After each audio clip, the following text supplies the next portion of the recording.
Originally, I wanted to be an archaeologist, Assyriology, Egyptology, or something of the sort. I hadn't the money. The study was too expensive. So my second love then belonged to nature, particularly zoology. And when I began my studies, I inscribed in the so-called philosophical faculty 2, that means natural sciences. But then I soon saw that the career that was before me would make a schoolmaster of me. I never thought I had any chance to get any further because we had no money at all. And then I saw that didn't suit my expectations. You know, I didn't want to become a schoolmaster.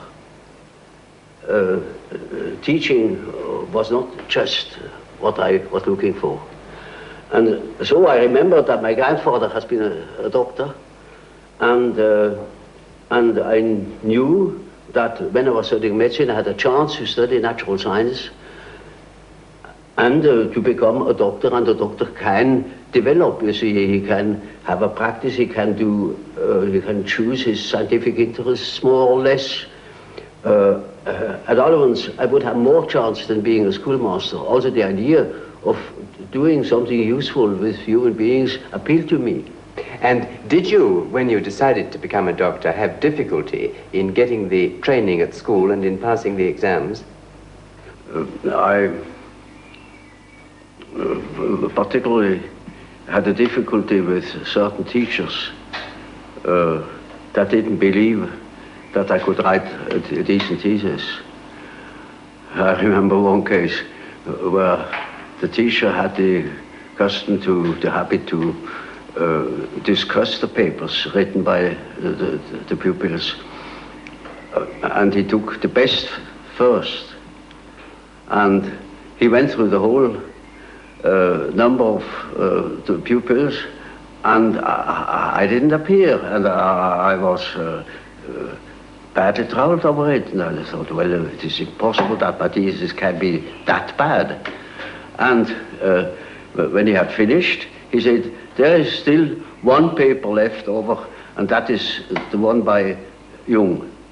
That would be by far the best paper if it hadn't been copied.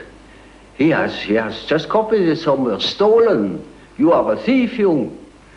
And if I knew where you have stolen it, I would fling you out of school. And I got mad, and I said, this is the one thesis where I have worked the most, because the theme was interesting, in contradistinction, you know, to other themes which are not at all interesting to me. And then he said, you are a liar, and if you can prove that you have stolen that thing somewhere, then you get out of school. Très profondément déçu et blessé, je jurais de me venger du maître. Si j'en avais eu l'occasion, ce qui se serait passé aurait simplement relevé du droit du plus fort. Mais comment diable pouvais-je prouver que je n'avais pas copié ma dissertation? Ma tristesse et ma fureur menaçaient de dépasser la mesure. Mais alors se produisit quelque chose que j'avais déjà plusieurs fois observé. Un silence se fit soudain en moi, comme si l'on avait fermé une porte insonorisée, l'isolant d'une enceinte bruyante. Il existait à l'arrière-plan le sentiment d'une participation de quelque chose qui n'était pas moi, un peu comme si j'avais été touché par un souffle venu de l'univers astral et des espaces infinis, ou comme si un esprit invisible était entré dans la chambre. Un esprit disparu depuis longtemps, mais qui serait continuellement présent dans l'intemporel et jusque dans un lointain avenir. When the time came that you qualified as a doctor, what made you decide to specialize in being an alienist? Yeah, that is rather an interesting point. When I had finished my studies practically, and when I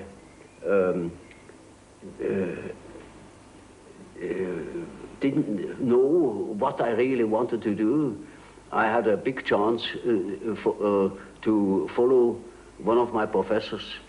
He was called to a new position in Munich, and he wanted me as his assistant. But then, in that moment, I studied for my final examination. I came across the textbook, a textbook of psychiatry. Up to then, I thought nothing about it, because our professor then wasn't particularly interesting. And I only read the introduction to that book, where certain things were said about psychosis as a maladjustment of the personality.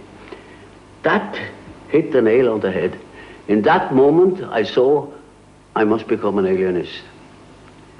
My heart was thumping wildly in that moment. When I told my professor I wouldn't follow him, I would study psychiatry, he couldn't understand it. Nor my friends, because in those days psychiatry was nothing at all. But I saw one great chance to unite certain contrasting things in myself, namely, beside medicine, beside natural science, I always had studied history of philosophy and such subjects. It was just as if suddenly two streams were joining.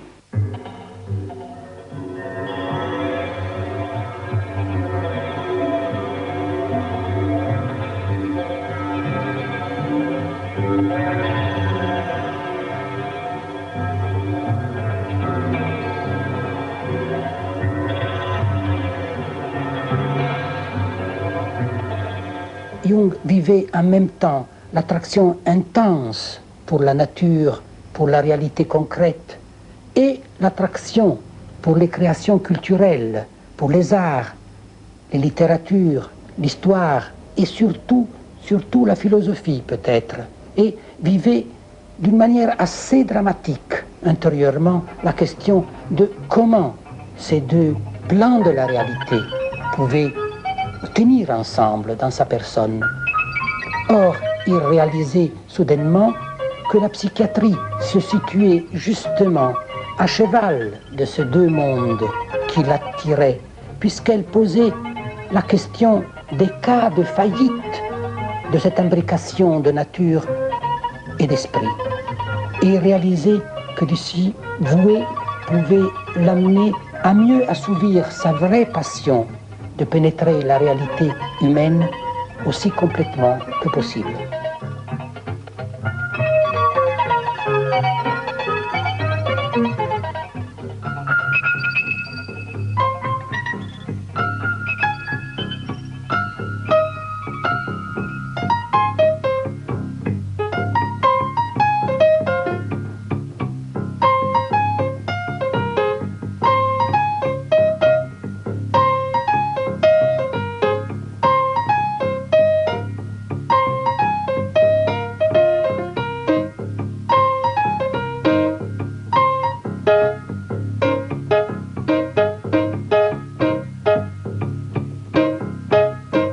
I finished my studies in 1900, and I met Freud only very much later. I read, in 1900 I already read his dream interpretation and Freud studies about hysteria, but that was merely literary, you know. And then in 1907 I became acquainted with him personally. Will you tell me how that happened? Did you go to Vienna? Oh, well, I'd written a book about the psychology of dementia praecox, as one called schizophrenia then. I sent him that book, and thus we became acquainted. I went to Vienna for a fortnight then, and then we had very long and penetrating conversations. And that settled it. And this long and penetrating conversation was followed by personal friendship. Oh yes, it soon developed into a personal friendship. And what sort of man was Freud? Well, he was a complicated nature, you know. I liked him very much, but I soon discovered that when he had thought something, then it was settled, while I was doubting all along the line. And it was impossible to discuss something really à fond. You know, he had no philosophical education, particularly, I was studying Kant, and I was steeped in it, and that was far from Freud. So from the very beginning, there was a discrepancy. His approach was naturally different from mine because his personality was different from mine. That led me into my later investigation of psychological types. There are definite attitudes. Some people are doing it in this way and other people are doing it in the other typical way. And there were such differences between myself and Freud too. Do you consider that Freud's standard of proof and experimentation was less high than your own? Well, you see, that is an evaluation I'm not competent of. I am not my own history or my historiographer. With reference to certain results, I think my method has its merits. Tell me, did Freud himself ever analyze you? Oh yes, I submitted quite a lot of my dreams to him, and so did he. And he to you, yes? Oh yes, yes. Yes.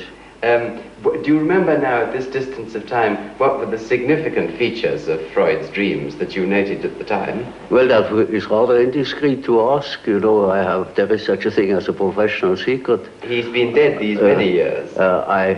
Yes, but these regards last longer than life. J'ai eu un rêve à l'époque où je travaillais avec Freud. Je rêvais que j'étais chez moi, apparemment au premier étage, dans un agréable et confortable salon meublé dans le style du XVIIIe siècle. Je fus étonné de n'avoir jamais vu cette pièce auparavant, et je commençais à me demander à quoi ressemblait le rez-de-chaussée. Je descendis, et je découvris que les pièces étaient plutôt sombres, aux murs recouverts de boiseries, avec des meubles massifs datant du XVIe siècle, ou même d'une période antérieure. Ma surprise et ma curiosité s'accrurent. Je voulais voir l'architecture totale de la maison. Je descendis dans la cave, où je trouvais une porte donnant sur un escalier qui menait à une vaste pièce voûtée. Elle était pavée de grandes pierres et les murs semblaient très anciens. J'examinai le mortier et je découvris qu'il était mélangé d'éclats de briques. Manifestement, les murs étaient d'origine romaine. Ma curiosité ne cessait de croître. Dans un coin, je vis un anneau de fer fixé à une dalle. Je vis une sorte de caveau qui ressemblait à une tombe préhistorique contenant 2 crânes, quelques os et des fragments de poterie.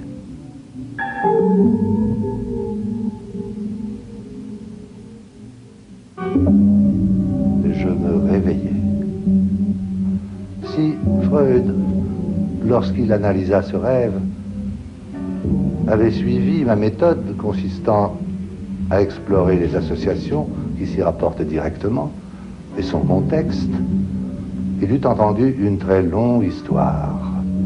Mais j'ai bien peur qu'il l'eût écartée en la considérant comme une simple tentative d'échapper à un problème qui était en réalité le sien.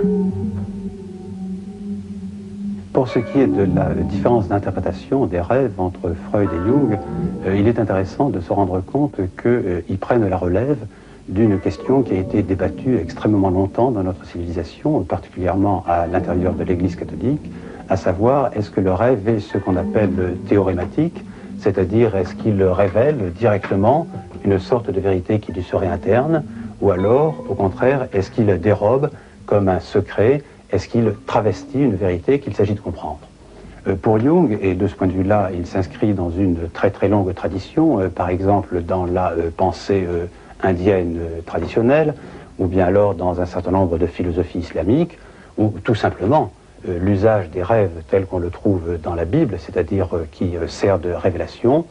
Pour Jung, donc, un certain nombre de rêves, au-delà de l'interprétation freudienne, même s'il ne la remet pas en cause, un certain nombre de rêves sont chargés de nous révéler quelle est la vérité la plus profonde de notre âme, et doivent être soumis de ce point de vue-là, non pas à une interprétation telle qu'on l'entend d'habitude en psychanalyse, mais sans doute beaucoup plus à ce qu'il est convenu d'appeler une herméneutique, c'est-à-dire quelque chose qui va chercher le sens intérieur du rêve, qui l'amène au jour de la conscience, pour nous permettre de nous recentrer vis-à-vis de notre vérité intérieure, et qui, en même temps, doit nous permettre d'aborder notre avenir, c'est-à-dire les métamorphoses de notre âme, pour l'amener à son accomplissement dernier.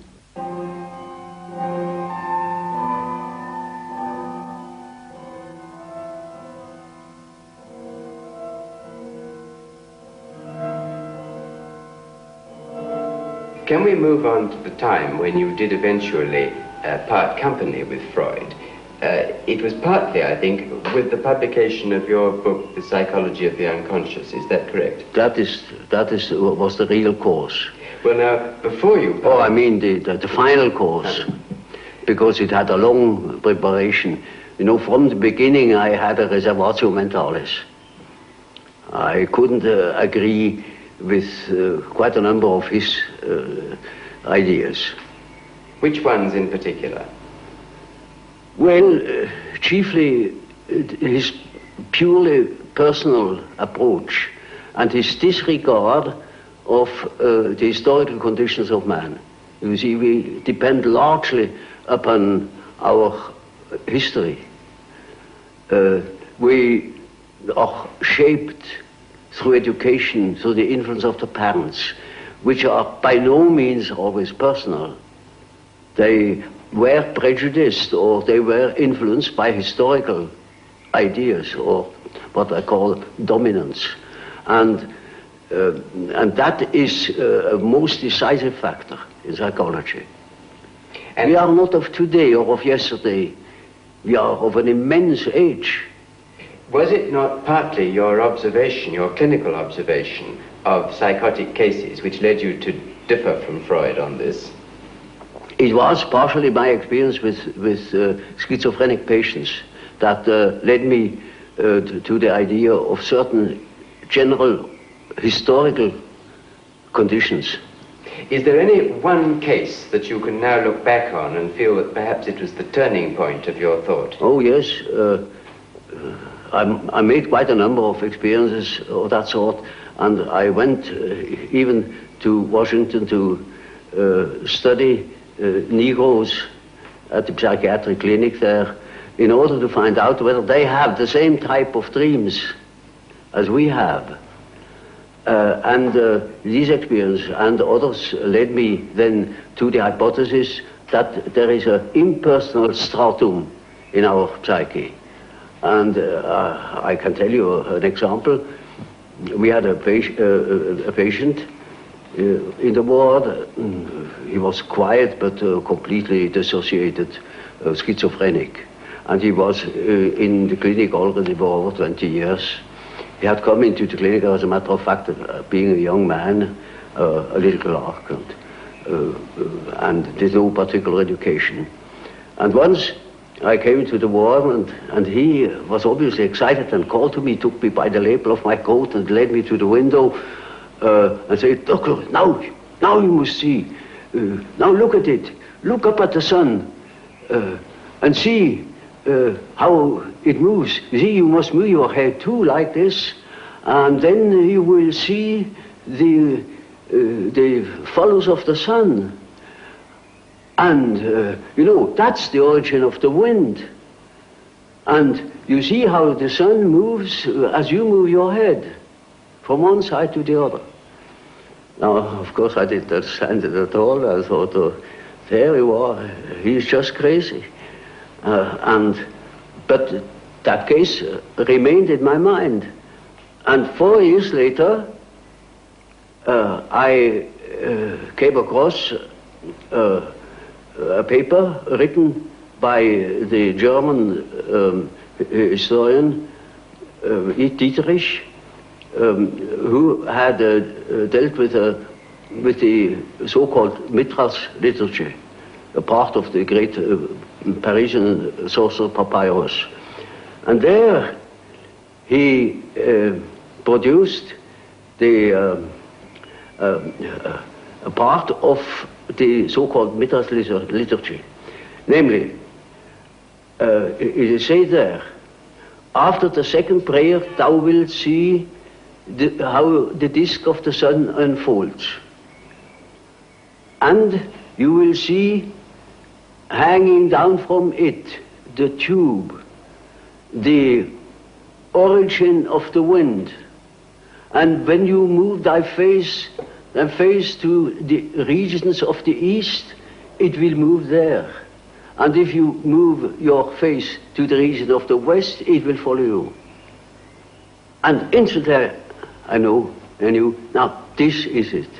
This is the vision of my patient. But how could you be sure that your patient wasn't unconsciously recalling something that somebody had told him? Oh no, quite out of question, because that thing was not known. It was in a magic papyrus in Paris, and it wasn't even published. It was only published 4 years later after I had observed it with my patient. Jusqu'à la fin de sa vie, Jung a essayé de cerner, de préciser, toujours à nouveau, ce qu'il entendait par inconscient collectif. En quelques mots simples, on peut dire que l'inconscient collectif est, pour Jung, d'abord la matrice créatrice, la réalité d'une énergie indéfinie et active dont montent au conscient les inspirations nouvelles, les intuitions, les créations. Jung a appelé archétype ces tendances naturelles à imaginer, à inscrire dans une forme les instincts et par là à les canaliser, à en limiter l'énergie. Alors il faut bien préciser que pour Jung, seulement les tendances structurantes sont innées, héritées et transmises, mais certainement pas les images précises qui sont définies par les cultures, par l'histoire et qui varient à l'infini.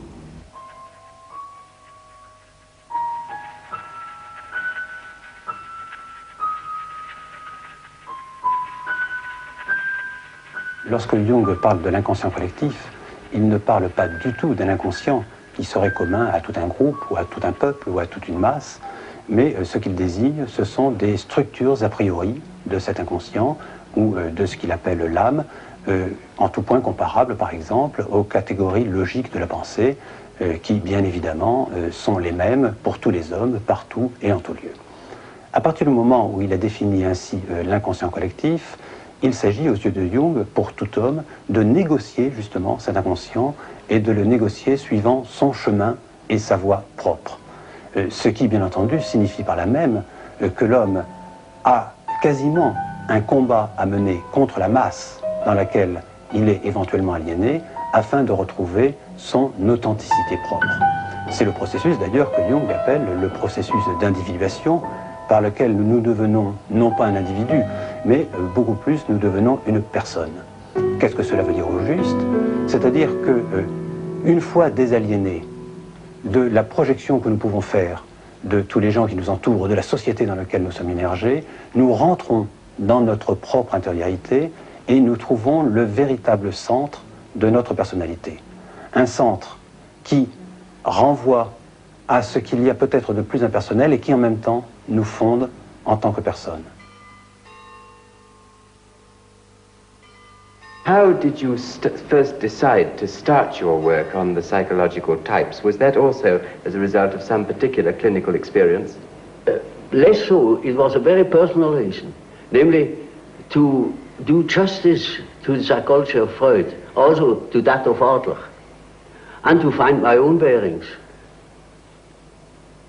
That helped me to understand why Freud developed such a theory, or why Adler developed his theory, his power principle.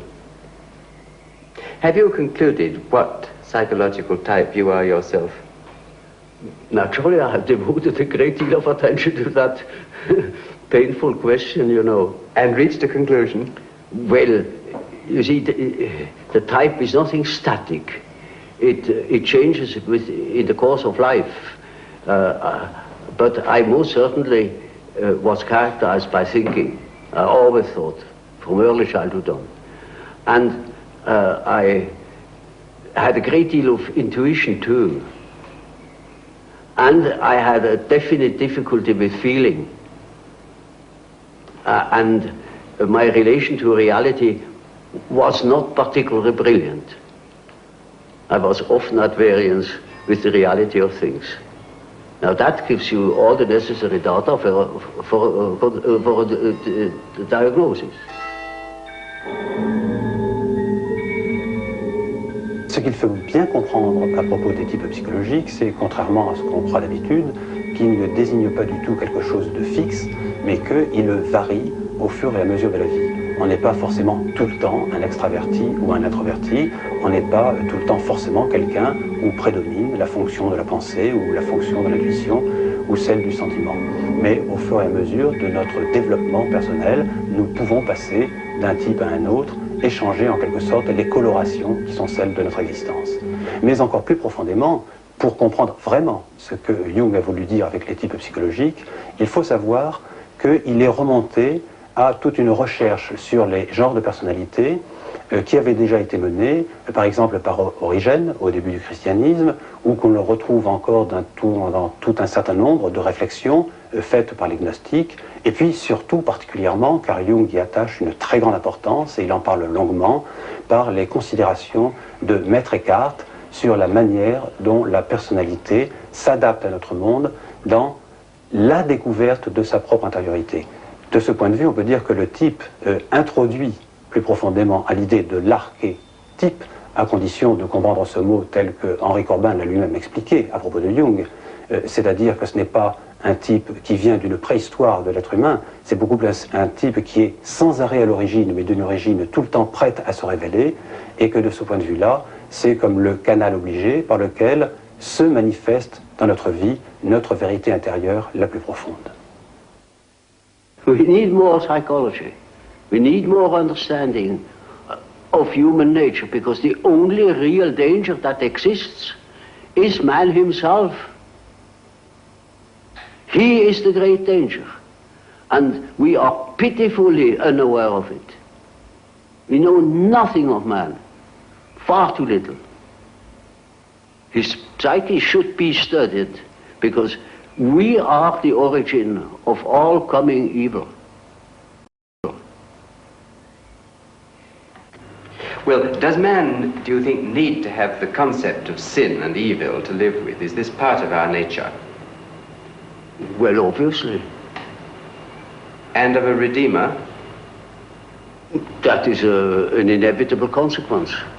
This is not a concept which will disappear as we become more rational. It's something which... Well, I don't believe that man ever will deviate from the original pattern of his being.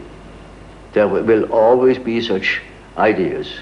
For instance, if you do not directly believe in a personal redeemer, as it was the case with Hitler, or the hero worship in Russia, then it is an idea.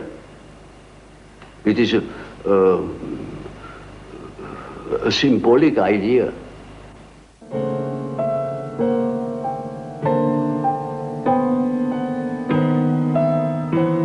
Lorsque Jung parle du Rédempteur, bien entendu, c'est par rapport à la conception qu'il développe sur l'existence du mal. à savoir que pour lui, le mal n'est pas simplement une privation de bien, comme on l'a défini d'une manière classique, mais c'est beaucoup plus quelque chose qui existe réellement, qui est là dans notre vie, à quoi il faut s'affronter et qu'il faut, d'une certaine manière, arriver à surmonter. Le Rédempteur, pour lui, c'est une image intérieure qui existe en nous, une image intérieure de la divinité pour certains, s'ils le veulent, mais une image intérieure symbolique qui nous donne notre propre rectitude et qui est comme notre guide spirituel qui nous permet justement de surmonter le mal. Et tout le problème là est qu'il faut bien comprendre qu'il s'agit d'un phénomène intérieur, que le Rédempteur se trouve dans notre âme, et que surtout il faut éviter, ou il faut prendre conscience qu'il n'est pas au dehors, qu'il ne s'agit pas de projeter cette image dans le monde extérieur, car si on la projette, alors là on tombe dans ce qu'on appelle le littéralisme, c'est-à-dire qu'en fin de compte, on va croire dans un chef charismatique, on va croire dans un père des peuples, c'est-à-dire que le Rédempteur, en quelque sorte, s'inverse, se diabolise, pour prendre un vocabulaire religieux, et donne lieu, en fait, à toutes les dictatures.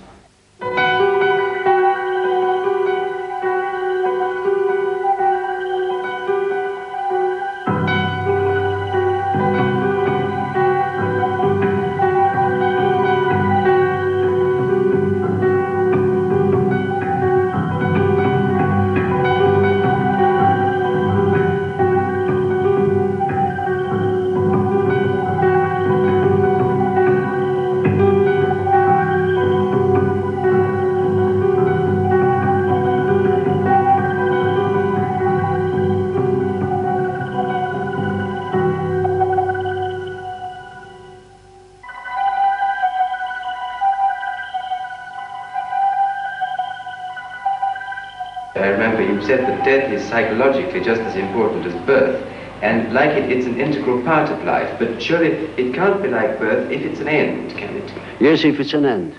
And there we are not quite certain about this end. Because, you know, there are these peculiar faculties of the psyche, that it isn't entirely confined to space and time. You can have dreams or visions of the future. You can see round corners and such things. Only ignorance deny these facts. It's quite evident that they do exist and have existed always. Now these facts show that the psyche, in part at least, is not dependent upon these confinements. And then what? When the psyche is not under that obligation to live in time and space alone, and obviously it doesn't, then to that extent the psyche is not submitted to those laws. And that means a practical continuation of life, of a sort of psychical existence beyond time and space. Bien sûr, nous savons que dans la mort il y a une fin. Mais qu'en est-il de la partie de nous à laquelle il arrive d'expérimenter les phénomènes auxquels il faisait allusion? Cette partie qui, pour le dire encore plus simplement, par sa conscience même de la mort, n'est pas tout à fait prise dans le flux de la vie, dans ses limites. Si nous réfléchissons là-dessus, il n'est plus aussi évident que tout soit soumis au destin de la fin. Et encore, ce noyau de nous-mêmes qui se questionne sur le sens de la vie, ou qui jouit de la beauté, ou qui obéit à sa loi intérieure sans tenir compte des intérêts immédiats. À quoi est-ce qu'il tend? Quel but a-t-il? Eh bien, son but semble d'arriver à la fin physique après avoir élargi tant que possible le niveau de conscience, après avoir exprimé autant que possible sa charge d'amour, de beauté, c'est-à-dire après avoir porté à l'état de réalisation une certaine parcelle d'accroissement de conscience qui n'était au départ que possible. Si les imaginations se traduisent sous forme de dessins, on voit naître des symboles qui appartiennent surtout au type dit mandala. Mandala signifie cercle, et spécialement cercle magique. Les mandalas ne sont pas seulement répandus à travers tout l'Orient, ils sont en outre abondamment représentés chez nous dans des œuvres médiévales. Ce sont en particulier des mandalas chrétiens qu'il faut attribuer au haut Moyen-Âge. La plupart représentent le Christ au centre, avec les 4 évangélistes ou leurs symboles aux points cardinaux. Cette conception doit être très ancienne, puisqu'en Égypte, Horus et ses 4 fils sont figurés de la même manière. On sait qu'Horus, avec ses 4 fils, est en relation très étroite avec le Christ et les 4 évangélistes. On rencontre la plupart du temps une forme de fleur, de croix ou de roue, avec une prédilection marquée pour le nombre 4, qui rappelle la tétractys pythagoricienne, le nombre fondamental. De tels mandalas se trouvent également dans les dessins de sable réalisés à des fins religieuses chez les Pueblos. Mais c'est naturellement l'Orient qui possède les plus beaux mandalas, en particulier dans le bouddhisme tibétain. J'ai également rencontré des dessins en forme de mandala chez des malades mentaux, et cela chez des gens qui n'avaient sûrement pas la moindre idée de telle connexion. Les patients eux-mêmes ne peuvent pas dire grand-chose de la signification des symboles en forme de mandala qu'ils produisent. Ils sont simplement fascinés par eux et les trouvent expressifs et opérants dans un rapport quelconque avec leur état psychique subjectif.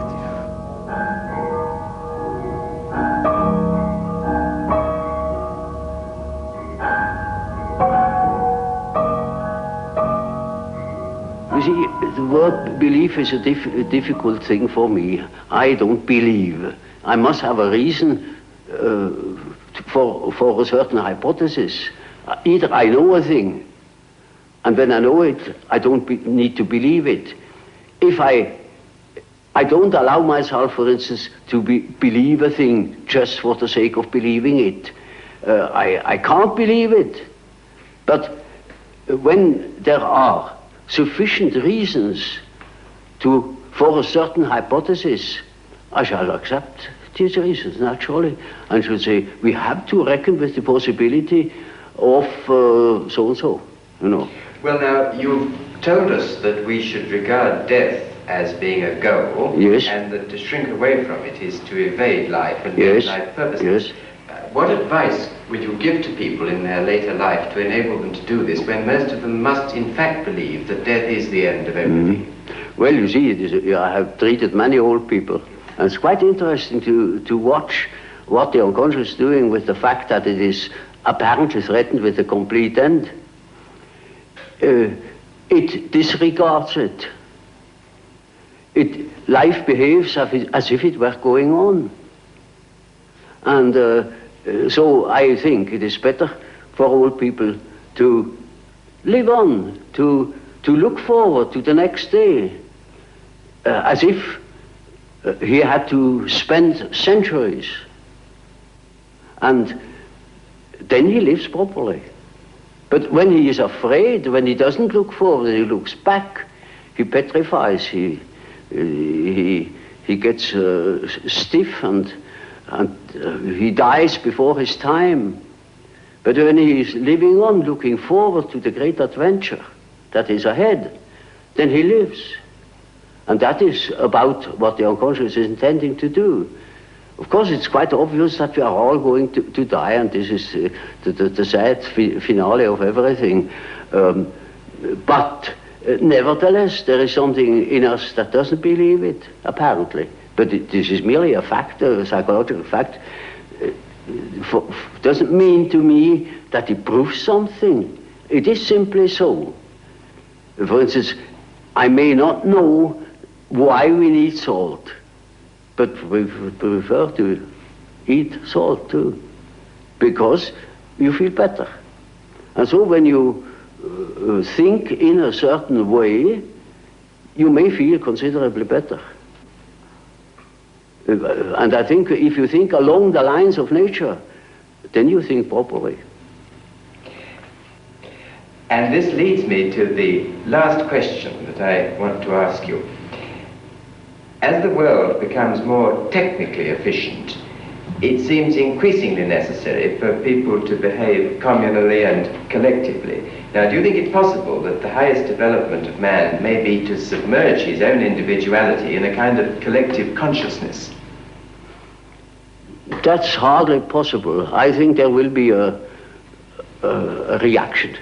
A reaction will set in against this communal dissociation. You know, man doesn't stand forever his nullification. Once there will be a reaction, and I see it setting in. You know, when I think of my patients, they all seek their own existence, and to assure their existence against that complete atomization into nothingness or into meaninglessness. Man cannot stand a meaningless life.